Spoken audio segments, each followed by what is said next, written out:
नमस्कार, स्वागत आहे तुमचे अश्विनीज किचनमध्ये। आज आपण इथे अंडा करी पाहत आहोत। अंडा करी ही सगळेच बनवतात, पण आज आपण अंडा करीची ग्रेव्ही किंवा अंडा करीची जी भाजी असते त्याला चव नसते, का तर अंड्यामधील जो मसाला आहे तो भाजीमध्ये येत नाही। तर याच्यासाठी आपण एक टिप्स पाहणार आहोत, ज्याने आपला अंडा करी मसाला किंवा अंड्याची भाजी खाण्यासाठी अत्यंत चविष्ट लागेल। मग अशी भाजी बनवण्यासाठी व्हिडिओ पूर्ण पहा, स्किप करू नका। तर इथे मी कढई गरम करायला ठेवलेली आहे। त्याच्यामध्ये 1 चमचा जिरे, 2 चमचे तीळ, 1 चमचा खसखस हे व्यवस्थित भाजून घेत आहे। तुमच्याकडे असेल तर तुम्ही इथे 2 चमचे धने वापरू शकता। धन्याने आपल्या भाजीला अत्यंत सुगंधी असा वास येतो। माझ्याकडे नाही आहे तर मी इथे धने पावडर वापरणार आहे। हा मसाला खमंग म्हणजे तडतड करेपर्यंत व्यवस्थित भाजून घ्यायचा। इथे तुम्ही काळा मसाला तुमच्याकडे नसेल तर तुम्ही या जागी इथे खडे मसाले पण वापरू शकता, पण माझ्याकडे अस्सल गावरान सोलापुरी काळा मसाला आहे जो मी त्याच्यामध्ये वापरणार आहे। त्याच्यामध्ये ऑलरेडी खडे मसाले आहेत म्हणून मी इथे वापरत नाही आहे। तर आता हे आपले तडतडायला लागलेले आहे, म्हणजे हे व्यवस्थित भाजून झालेले आहे। आता याला एका डिशमध्ये काढते। त्याच्यामध्ये मी 1 मूठ सुके खोबरे टाकलेले आहे। तुमच्याकडे ओली असेल तरीही घेऊ शकता। यालाही चांगल्या प्रकारे भाजून घ्या। तो हलकासा ब्राऊन कलर आला की मी याला काढणार आहे। जास्त भाजू देणार नाही। तुम्हाला आवडत असेल तर थोडे जास्त भाजले तरीही चालेल। आता याच कढईमध्ये थोडेसे तेल टाकून एक उभा चिरलेला कांदा मी चांगला भाजून घेणार आहे। हा कांदा जास्त भाजून घेतला तरीही चालतो किंवा फुल गॅसवरती फक्त त्याचा दुर्गंधी वास जाईपर्यंत हलकासा भाजला तरीही चालेल, कारण आपण इथं कांद्याचा वापर हा कमी प्रमाणातच करत आहोत। का तर आपल्याला जी अंड्याची ग्रेव्ही किंवा जो अंड्याचा रस्सा आहे तो थोडासा पातळ ठेवायचा आहे, पण त्याच्यामध्ये आपण काहीतरी आणखी यूज करणार आहोत ज्याने की त्याला घट्टपणा आणखी येत आहे। त्यामुळे मसाले हे आपण थोड्या प्रमाणातच वापरत आहोत। आता इथे माझा कांदाही व्यवस्थित भाजलेला आहे। तुम्ही पाहू शकता या स्टेजला असा कांदा भाजून तयार झाला की समजायचे की आपला कांदा व्यवस्थित भाजलेला आहे। याला एका डिशमध्ये काढून घ्या आणि 5 ते 10 मिनिटं थंड होऊ द्या।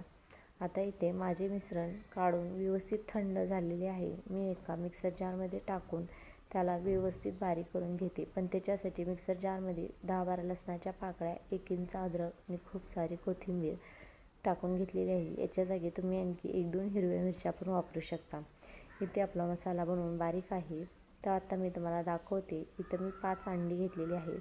अंड्याला कशा प्रकारे कट करायचा, जसं आपण वांगे भरले वांग्यासाठी कट करतो सेम तसं, जसं की अंड्याचा आतला जो भाग आहे तो भाजीमध्ये आणि भाजी अंड्याच्या आतमध्ये व्यवस्थित अब्सॉर्ब झाली पाहिजे, ज्याने की आपल्या करीला आणि अंड्याला दोन्हीलाही चव व्यवस्थित आली पाहिजे। अशा प्रकारे मी 4 अंड्याला कट लावून घेणार आहे। तर इथे मी 1 अंडे कट करणार नाही, का तर याचा वापर आपल्याला पुढे कसा करायचा आहे, ज्याने आपल्या भाजीमध्ये टेक्स्चर आणि पातळपणा तसेच भाजीचा रस्सा खाण्यासाठी अत्यंत चविष्ट लागेल। त्याच्यासाठी मी हे 1 अंडे ठेवलेले आहे। तर याचा वापर कसा करायचा हे मी तुम्हाला पुढे भाजीत सांगणार आहे। तर चला भाजी बनवायला आपण सुरुवात करूया। त्याच्यासाठी कढई गरम करून मी 2 चमचे तेल टाकून घेतलेले आहे। तेल चांगले गरम झाले की याच्यामध्ये तुम्ही हलकीशी लाल तिखट किंवा काळा मसाला, हळदी पावडर, मी इथे सोलापुरी काळा मसाला आणि अर्धे चमचे हळद, तसेच 1 चमचा लाल मिरची पावडर आणि बारीक केलेला मसाला पटकन टाकून घेतलेला आहे। याला व्यवस्थित मिक्स करून घेतलेले आहे। हा मसाला व्यवस्थित मिक्स करून झाला की राहिलेले जे मिक्सर जार होता त्याला थोडेसे पाण्याने धुवून त्याच्यामधला राहिलेला मसालाही याच्यामध्ये टाकून घेतलेला आहे। याला व्यवस्थित हलवून घेतले आहे। तसेच इथे मला थोडी हलकीशी मिरची पावडर कमी वाटलेली ते आणि चवीपुरते मीठ मी टाकून घेतलेले आहे आणि ह्याला व्यवस्थित मिक्स केले। तसेच 2 चमचे धने पावडर, इथे मी चिकन मसाला आणि थोडासा अंडा करी मसाला असे 2 घेतलेले आहेत। ते फ्लेवरसाठी चांगले येतो, तर ते मी याच्यामध्ये टाकून घेऊन व्यवस्थित मिक्स करून घेतलेले आहेत। आता इथे मसाला आपला व्यवस्थित मिक्स झालेला आहे आणि शिजत आहे। या स्टेजला 4 ते 5 मिनिटं झाकण ठेवून शिजू द्या। अधूनमधून 2 मिनिटाला चेक करून हलवा। इथे पाहू शकता की आपला मसाला किती छान प्रकारे शिजायला सुरुवात झालेली आहे। आता हा मसाला आणखीही पूर्ण शिजलेला नाही आहे, का तर हलकासा ओलसरपणा आहे. तर आपण याला झाकण ठेवून आणखी 3 ते 4 मिनटं हा मसाला शिजू देणार आहे. 3 ते 4 मिनटानंतर हे पाहू शकता आपला मसाला व्यवस्थित शिजून रेडी झालेला आहे, म्हणजेच याला तेल सुटायला सुरू झालेले आहे. आता हा मसाला व्यवस्थितपणे हलवून घ्यायचा आणि या स्टेजला आपण गॅसची फ्लेम मोठी करणार आहोत, जी की याच्यामध्ये आपल्याला गरम पाण्याचा वापर करायचा आहे. इथे थंड पाणी केले तरीही चालेल. तुम्ही पाहू शकता आता या स्टेजला मी गॅस फुल करून त्याच्यामध्ये गरम पाणी ॲड केलेले आहे आणि याला आता व्यवस्थित मिक्स करून घेणार आहे, म्हणजे हा मसाला व्यवस्थित सगळीकडे मिक्स होतो. तुम्ही पाहू शकता हलकीशी पातळ आहे, पण याच्यामध्ये आपण एक सिगरेट वापरणार आहोत, त्याच्यासाठी ही भाजी आणखी थोडी पातळ करून घेणार आहोत. हे पाहू शकता आणखी मी याच्यामध्ये पाणी वापरलेले आहे आणि भाजी व्यवस्थितपणे आणखी थोडीशी पातळ करून घेतलेली आहे. आता भाजीला उकळी यायला लागलेली आहे. भाजीला हलकीशी उकळी येऊन द्यायची, का तर याच्यामध्ये जर तुम्ही काही वापरले तर लगेच भाजीची करीवरची जी आलेली असते ती जाते.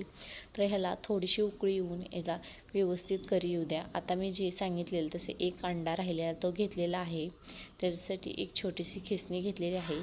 खिसणीच्या साहाय्याने मी पूर्ण एक अंडा त्याच्यामध्ये खिसून टाकणार आहे. असे केल्यास आपल्या भाजीला टेक्स्चर, टेस्ट आणि सेम अंडा करीचा जो खाण्याची आपल्याला आवडते ते व्यवस्थित त्या अंडा करीमध्ये अंड्याचा रस किंवा म्हणजे अर्क म्हणतात तो उतरतो. त्याने खाण्यासाठी अत्यंत चविष्ट लागते आणि परत परत भाजी खाण्याची इच्छा निर्माण होते. अशा प्रकारे मी याच्यामध्ये खिसून टाकलेले आहे. तुम्ही पाहू शकता भाजी हलकीशी घट्ट झालेली आहे. आणखी थोड्या वेळ शिजू दिली तर व्यवस्थित घट्ट होणार आहे. आता मी इथे थोडीशी उकळी येऊन दिली आणि त्याच्यामध्ये जे आपण असे काप लावलेले अंडे होते ते त्याच्यामध्ये टाकून घेऊन मी आणखी त्याला 5 मिनटं शिजू देणार आहे.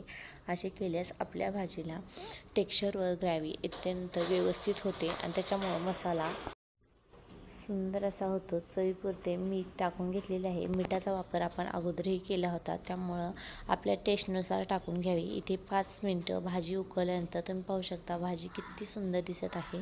जास्त पातळही नाही आहे, जास्त घट्टही नाही. अंडे खिसून टाकल्यामुळं भाजीला चव अत्यंत छान आलेली आहे. अशी भन्नाट भाजी तुम्हाला कशी वाटली कमेंट्सद्वारे नक्की सांगा आणि शेअर करा, सबस्क्राईब करा. Okay, bye.